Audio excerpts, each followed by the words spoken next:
Hello viewers, আসসালামু আলাইকুম। আজকের রেসিপিতে নিয়ে এসেছি বাঁধাকপির পাকোড়া। আমি বাঁধাকপির পাকোড়া বানানোর জন্য আমার যা যা উপকরণ লাগবে সব কিছু একসাথে নিয়ে আপনাদের মাঝে আবারও হাজির হয়েছি।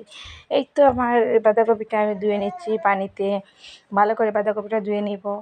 আর আমার তাতে মশলা লাগবে হলুদ, মরিচ, বাখর বা ধনিয়া, আমরা সিলেটি ভাষায় বাখর বলি, আর এটা হচ্ছে ধনিয়া আর জিরা গুঁড়া। আর তো ওখানে বাঁধাকপি ধুয়ে নিলাম, ময়দা নিলাম, পেঁয়াজ নিলাম আর সব মশলা নিলাম আর কাঁচামরিচও নিয়ে নিলাম। এই তো আমি সব চার ধরনের মশলা নিয়ে নিলাম, লবণ নিলাম, একসাথে ভালো করে মাখে মেখে নিলাম। আসলে বাঁধাকপির পাকোড়ার মূল উপকরণ হচ্ছে মশলাটা ভালো হলে পাকোড়াটা ভালো হয়। এই তো আমার পাকোড়াটা কি সুন্দর হবে এখন দেখতে পাবেন আপনারা।